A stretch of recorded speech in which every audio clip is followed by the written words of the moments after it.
सर्वप्रथम सर्व पत्रकार बांधवाचा आजच्या या पत्रकार परिषदेमध्ये सहर्ष स्वागत आहे. मी दयानंद मनोहर शिंदे, काक्रंबा जिल्हा परिषद गट धाराशिव. आपल्या सर्वांना कल्पना आहे की 20 तारखेला माझ्यावर काक्रंबा गावातील गावगुंड सुरेश भिसे यांनी भ्याड हल्ला केला. माझ्या घरी एक 15 ते 20 पोरं घेऊन जीवे मारण्याची धमकी देत माझ्यावर हल्ला केलेला आहे. मी तशी रितसर तक्रार माझ्या जवळच्या तामळवाडी पोलीस स्टेशन मध्ये केलेली आहे आणि त्याच अनुषंगानं मी जे काही माझ्या जीवावर बेतलेला प्रसंग मी DYSP साहेबांना माझ्या लेटर हेडवर ते सुपूर्द केलेला आहे. आणि आपण बघतोय की 2-3 दिवस झालं सुरेश भिसे हा गावगुंडा असून तो अतिशय चुकीच्या पद्धतीनं समाज माध्यमावर वेगवेगळ्या गोष्टी सांगतोय जो पूर्ण खोट्या आहेत. तो काही सांगतोय की मोर्चावरच्या अतिशय ही चुकीची गोष्ट आहे. मोर्चाच्या अनुषंगानं हा कुठलाही वाद नाही. हा वाद जो आहे तो पूर्ण जिल्हा परिषदेमध्ये झालेल्या इलेक्शन पासून माझ्यावर घेतलेला म्हणजे राजकीय काय म्हणतात त्याला द्वेष दिसून येतोय. तो म्हणजे तुम्हाला पहिल्यापासून सांगतो की जिल्हा परिषदेत ज्यावेळेस इलेक्शन लागलं होतं ह्याच हॉलमध्ये आमची सकल मातंग समाजाची बैठक झाली होती तेव्हा आपण एकजुटीनं एकाच्या मागे कोणातरी उभं राहायचं. त्यावेळेस सुरेश भिसे हा गावगुंडानं मला विरोध केला की तू मसल्यातून काक्रंब्यात कशाला निवडून येतोस, काक्रंब्यात आमचं वर्चस्व कमी करणार आहेस का, काक्रंब्यात आम्ही एवढे मोठे डॉन असताना तू का आमच्याकडे येऊन निवडणूक लढतो. एक लक्षात घ्या, आपण भारतीय संविधानामध्ये राहून जगतो, वागतो आणि वावरतो. भारतीय संविधान प्रत्येक नागरिकाला निवडणूक लढण्याचा अधिकार देतो आणि तो काक्रंब्यातून निवडणूक लढण्याचा हा माझा अधिकार होता. तो मी बजावला आणि मी चांगल्या मताने निवडून आलो. पुढल्या पार्टीचा सुरेश भिसे गावगुंडानं जे काय माणूस उभा केला होता तो चांगल्या मतानं पराभूत झाला. तुळजापूर तालुक्यात सगळ्यात जास्त मताने निवडून येणारा हा दयानंद शिंदे आणि त्याचीच ती किळस किंवा त्याचीच त्याच्या मतामध्ये जी खंत आहे ते खंत गेले या 4-5 महिन्यापासून वेगवेगळ्या कारणाने तो दाखवतोय.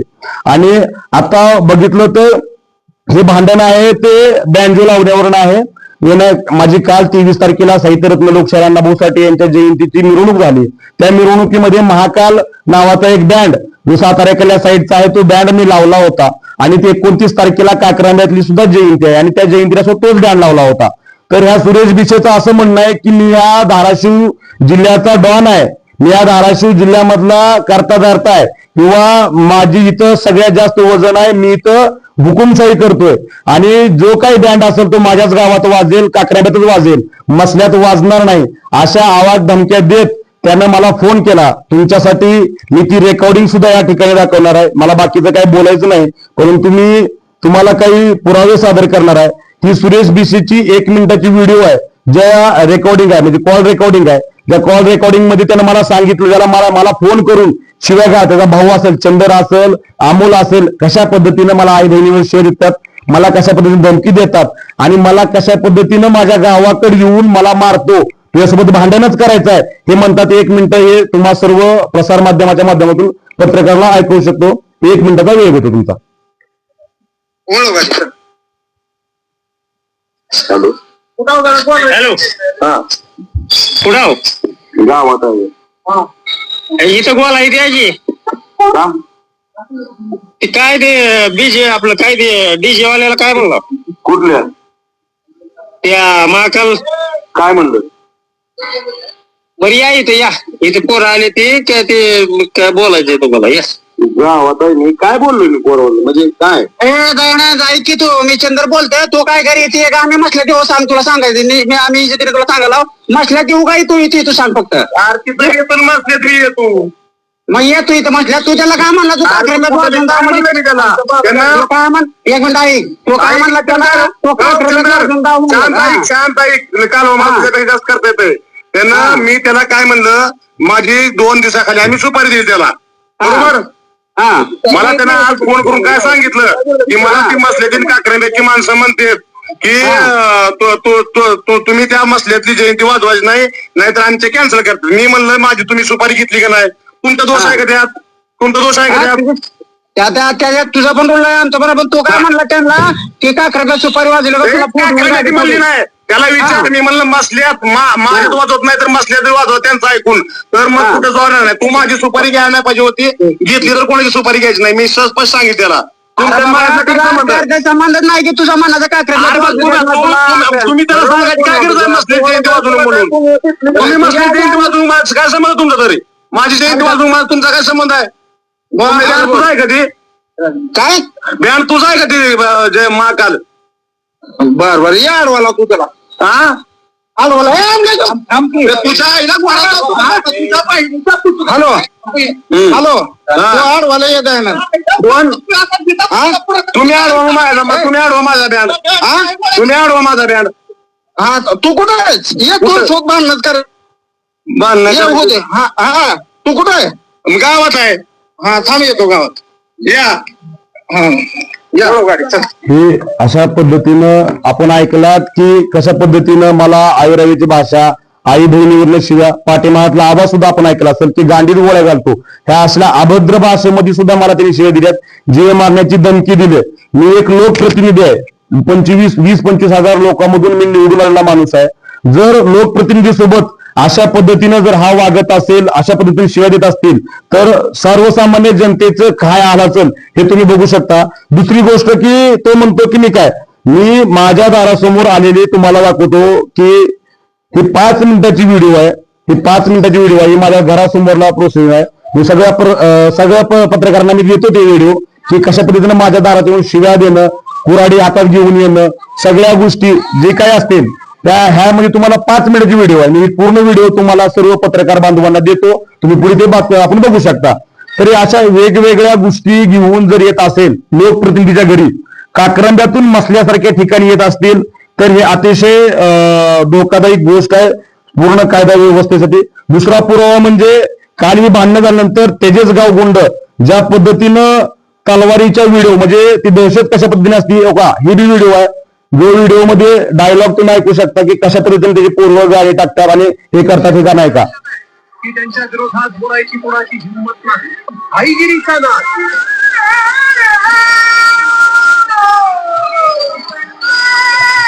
हे अतिशय नंग्या तलवारी नाचवणारा हा गावगुंड आहे. अतिशय बेकार याचं क्रिमिनल रेकॉर्ड आहे.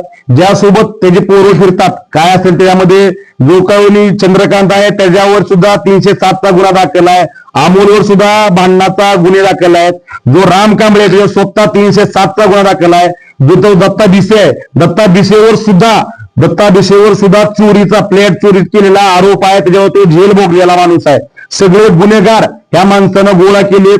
जिल्ह्यामध्ये दहशत निर्माण करण्याचं काम हा सुरेश भिसे नावाचा गुंड पूर्ण जिल्हाभर करतोय. टोळी आहे स्वतःची जी टोळी खंडणी गोळा करणं असेल लोकांच्या चुकीच्या अॅट्रॉसिटी खोट्या अॅट्रॉसिटी गोरगरिबीतल्या सुवर्ण समाजावर खोट्या अॅट्रॉसिटी करून त्याच्याकडून पैसा उकळला असेल किंवा जी काही बलात्कारित महिला असतात जी पीडित महिला असतात त्या महिलांची मध्यस्थी करून त्यांचे दलाली खाणारा हा सुरेश भिसे जो अंगठा बहादर ज्यामध्ये ज्यानं अतिशय चुकीच्या पद्धतीनं समाज माध्यमाला सांगितलंय की आम्ही समाजात खरं तर मातंग समाजाचा यामध्ये कोणताही रोल नाही की ज्यामध्ये सुरेश भिसेला स्टेजवर घेतलं नाही हे घेतलं नाही तो त्या समितीचा प्रश्न आहे. त्यात माझा आणि त्याचा काही विषय नाही. हा जो काही भांडण आहे जो काही वाद आहे हा राजकीय वाद आहे. त्याची जे काही त्याचा राजकारणामध्ये ज्याचं काय त्याचं पाणी कमी झालंय त्याचं राजकारणामधलं अस्तित्व संपत आलेलं आहे. ते अस्तित्व काय माझ्यामुळे संपलं नाही त्याच्या दुर्गुणामुळं त्याच्या पूर्ण टोळीमुळं त्याच्या दहशतीमुळं त्याचं पूर्ण हे राजकारण संपन्न दिसते. आणि माझी या आजच्या पोलीस प्रशासन आपल्या पूर्ण प्रेसच्या माध्यमातून सर्व पोलीस प्रशासनाला असेल किंवा इथल्या आपल्या डीवायएसपी साहेबाला विनंती आहे की साहेब या माणसापासून माझ्या जीवाला धोका आहे. जर माझं काही बरं वाईट झालं तर याला सर्वस्व सुरेश भिसे हा गावगुंड आणि त्याची टोळी जबाबदार आहे. आपण बघितलं की काक्रंब्यातून 20-25 माणसं घेऊन माझ्या गावात मला मारायला येऊ शकतो तर मी त्या गटात फिरणार आहे. त्या गटाचा लोकप्रतिनिधी आहे. मी उद्या त्या गटात फिरत असताना त्याचे गावगुंड माझ्यावर हमला करतील मला जीव मारण्याचा प्रयत्न करतील. आता कुऱ्हाड घेऊन माझ्या घरापासून यायला दिले नाहीत तर काक्रंब्या गटात फिरत असताना माझ्या जीवाचं काही बरं वाईट होऊ शकतं. माझी पोलीस प्रशासनाला विनंती आहे की मला पोलीस प्रोटेक्शन द्यावं. मला पोलीस संरक्षणाची सक्त गरज आहे आणि या सुरेश भिसेवर योग्य ती कारवाई करावी अशी नम्र विनंती करतो. जर काही प्रश्न असतील तर पत्रकारांनी विचारावं. त्यांना पत्रकारांना प्रश्न विचारायला सुरुवात करावी. हे तुम्हाला सांगितलं की हे पूर्ण राजकीय षडयंत्र आहे. सुरेश भिसेला मी अतिशय चांगल्या मतानं त्या काक्रंबा गटामध्ये भाडलेला आहे. त्याच्या उमेदवाराचं तोंड काळा केलेलं आहे. त्याची त्याला खदखद आहे. त्याच्या मनामध्ये ती मळमळ आहे आणि ती मळमळ वेगवेगळ्या कारणाने गेल्या 6 महिन्यामध्ये कुठल्या ना कुठल्या कारणानं काढतोय. परंतु काल त्याची इतकी हिंमत वाढली की त्यानं पूर्ण 15 ते 20 पोरं घेऊन माझ्या घरावर हमला करण्यासाठी आलाय आणि तसे रितसर केस करून त्याच्यावर एफआयआर गुन्हा दाखल केलेला आहे. कुठल्या संघटनेचा पदाधिकारी आहे का? हा त्याची स्वतःची संघटना आहे, कुठली भीमांना सामाजिक संघटना काहीतरी आहे, त्याचं काय आम्हाला माहित नाही. माझा त्याचा काही संबंध नाही. 2.5 लाखाची मागणी केली. हे आपल्याला काय माहित नाही. माझा त्यात आपला रोल नाही. त्या 2.5 लाखाच्या मागणीमध्ये तुम्ही ते 2 बातम्या आहेत, 2 तुमच्या टीव्ही नाही बघा. एका 1.5 लाख म्हणतो, एका 2.5 लाख म्हणतो. त्यालाच कन्फ्युज आहे आणि ह्यात माझा काही संबंध नाही. ते जे काही असेल त्यामध्ये ते मातंग समाजाचे जे आंदोलनाचे सर्व कार्यकर्ते होते त्यामध्ये तुम्हाला येणाऱ्या 2-3 दिवसामध्ये वेगळी पत्रकार परिषद घेऊन तुम्हाला चांगल्या पद्धतीनं कुणी किती दिले, काय केलं, कुणी योगदान दिलं हे सगळं सांगणार आहेत. एवढं सांगतो की ह्या माध्यमातून सुरेश भिशे हा समाजाला बदनाम करणारा समाज विरोधी माणूस आहे. समाजाशी त्याला काही देणं गेलं नाही. ज्या ठिकाणी त्याला दलाली भेटती त्या ठिकाणी जाऊन दलाली खाणारा हा माणूस आहे. त्यामुळं तुम्ही विचार करू शकता की त्याच माणसावर खंडणीचे गुन्हे आहेत. ज्या माणसांनी ज्या पत्रकारांनी बाईट घेतली त्याच पत्रकारावर खंडणीचे गुन्हे आहेत. तर तुम्ही विचार करा. सगळे पत्रकार बंधू अतिशय सुज्ञ आहेत, अतिशय हुशार आहेत. तुम्ही या समाजाचा 4था स्तंभ आहात. तुम्ही चांगल्या बातम्या देणं, वाईट बातम्या देणं हे तुम्हाला चांगलं माहित आहे की कुठल्या पत्रकारांनी ती बातमी लावली आणि त्या पत्रकारावर कुठले गुन्हे आहेत, खंडणीचे कसे गुन्हे आहेत. बरं कुठल्या माणसाने स्वतः पोलीस प्रशासनाने त्याच्यावर खंडणीचे गुन्हे दाखल केले आहेत. तर तुम्ही विचार करू शकता त्यात किती तथ्य आहे. बरं तथ्य असेल तर त्या माणसाकडून तुम्ही तसे पुरावे घ्यावे, पुरावे सादर करावे. जर पुरावे सादर नाही केले येणाऱ्या 2-3 दिवसामध्ये सर्व मी पुरावे गोळा करून मी त्या माणसावर आबरू उचलायचा दावा करणारच आहे. त्यात तुम्हाला पुढल्या परिषदेमध्ये पत्रकार परिषदेमध्ये अतिशय रितसर पुराव्यासहित काही पुरावे द्यायला सादर करतोय. तुम्ही त्यांना धमकी दिल्याचा आरोप केला जातो तुमच्यावर. मी तुम्हाला आता तब्बल 1 मिनिटाची व्हिडिओ दाखवली. त्यामध्ये शिव्या कोणी दिलेल्या आहेत तुम्ही सांगा. तुम्ही सुजाण आहात, तुम्ही हुशार आहात, तुम्ही समाजाचा डोळा आहात. तुम्ही विचार करायचा आहे की त्यामध्ये गांडीत गोळ्या घालून कोण म्हणलं, आई बहिणीवरनं कुणी शिव्या दिल्या, मला तुझ्यासोबत भांडणच करायची कोण म्हणलं. मी त्याला काय सांगत होतो, समजावून सांगत होतो की बाबा ही 23 तारखेची बँड माझी अगोदर जयंती आहे. त्या बँड मालक आहे, तो मालक ठरवेल ना कोणाच्या जायचं कोणाच्यात नाहीचं. तो कोण ठरवणार कुठे जायचं कुठं नाही. तो मालक आहे काय जिल्ह्याचा, समाजाचा. तो गावगुंड आहे, तो दहशत निर्माण करतोय. त्याचे पोरं नंग्या तलवारी फिरवतात आणि तरी सुद्धा पोलीस प्रशासन त्याच्यावर काय करत नाही. दुर्दैवाची गोष्ट आहे. मी येणाऱ्या काळामध्ये मी लढा उभा करणार आहे.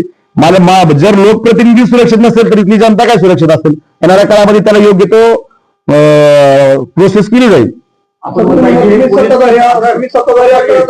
अशा प्रकारे 100% सत्ताधारी आहे म्हणूनच मी सांगतोय. मी रितसर पोलीस कंप्लेंट केलेली आहे. येणाऱ्या काळामध्ये हा सर्व विषय मी देवेंद्रजी पर्यंत घेणार आहे. हा सर्व विषय मी चांगल्या पद्धतीने आमदार साहेबाच्या माध्यमातून आम्ही हा विषय पूर्ण करणार आहोत. जर असं दिसत असेल, एक लक्षात घ्या, तो तोडपाणीवाला माणूस आहे. ज्या वेळेस तो गेला तोडपाणी करून पैसे कमवून तो बाहेर निघाला आहे. परंतु ह्या बारनं त्याला खामखा माणूस घेतलाय. त्या बारनं जेवढे काही पुरावे असतील ते तुमच्या पुढे सादर केले जातील याची काही तुम्ही मनाची शंका ठेवू नका. आपण भारतीय जनता पक्षाकडून लोकप्रतिनिधी उभारलेला आहात. राज्यात आपली सत्ता आहे, इथले लोकप्रतिनिधी आमदारही भाजपचे आहेत. तरी आपण म्हणता की पोलिसांचा अपेक्षा आहे.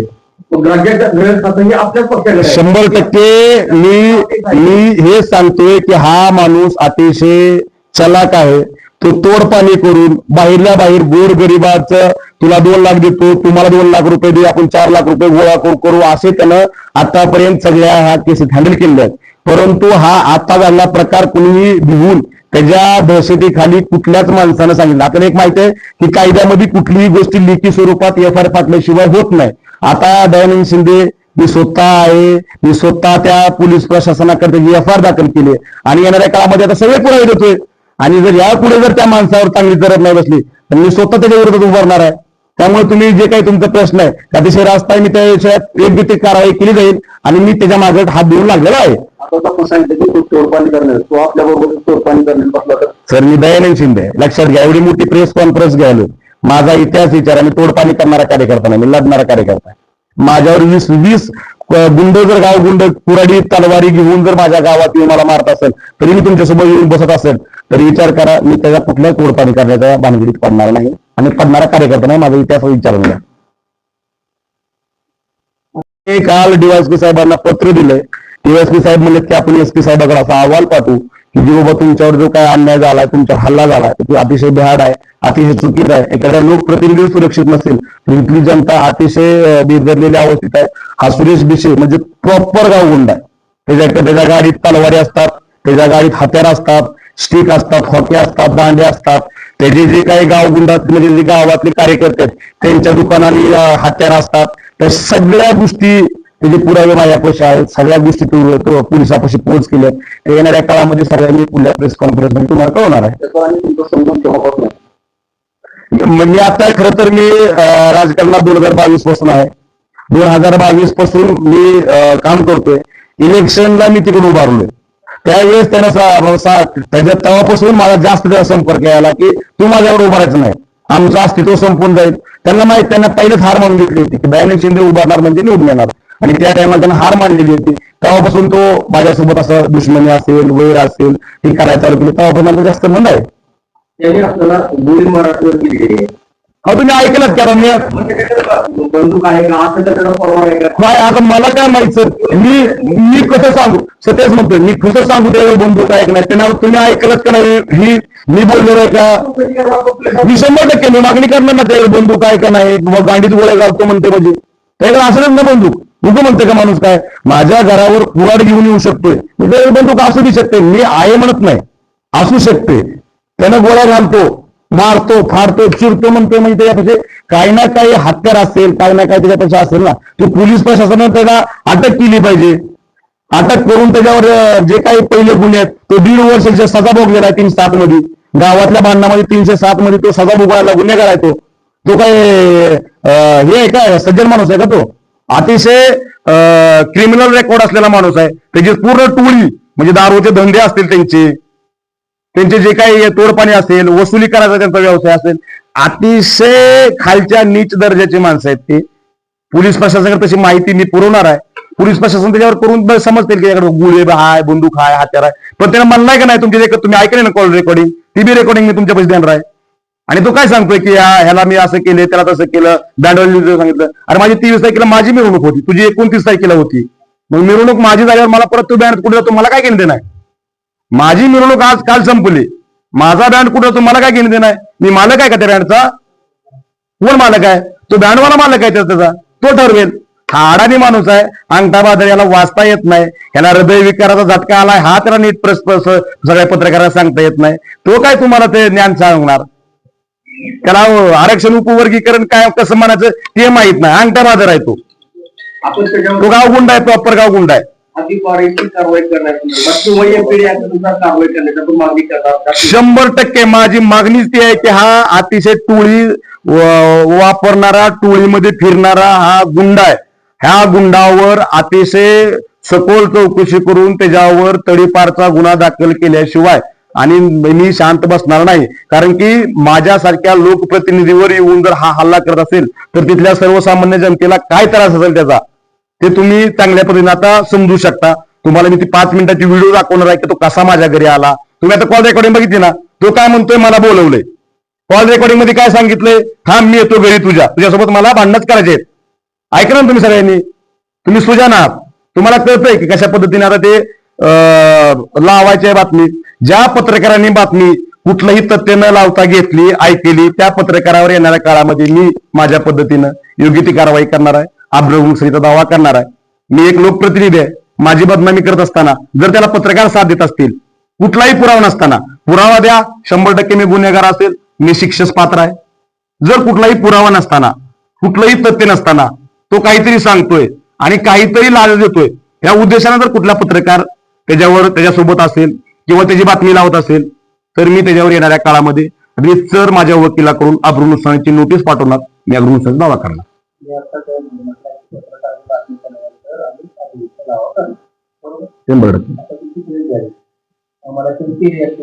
100% घ्या. मी काय म्हणतोय, रिॲक्शन घेताना तथ्य पूर्ण असलं पाहिजे. मी तुमच्या पुढे मी काय 4 गोष्टी ऐका सर, मी काय तुमच्या पुढे 4 गोष्टी मांडल्या.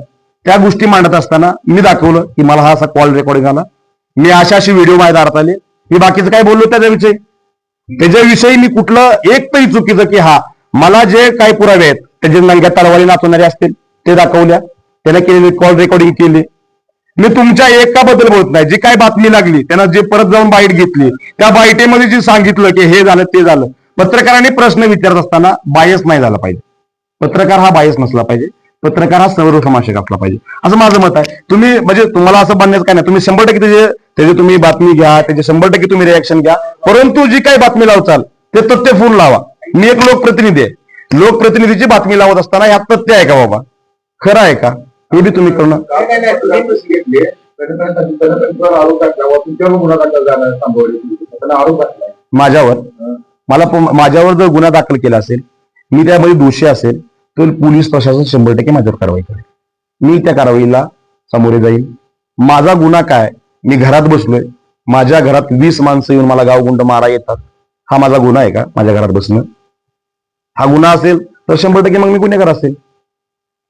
जर पोलीस मला फोन करून धमकी देतात, गांडीत गोळ्या घालतो, तुला मारून टाकतो, कापतो, माझ्या घर बसल्या जरी असं म्हणत असतील आणि ह्याच्याबद्दल जर माझ्यावर एफ आय आर दाखल होत असेल तर मग काय हसण्यासारखी गोष्ट आहे. त्याच्या बुद्धीची कीव आहे, जो माझ्यावर एफ आय आर दाखल करतोय त्याच्या बुद्धीची कीव आहे सगळ्यात महत्वाची म्हणजे.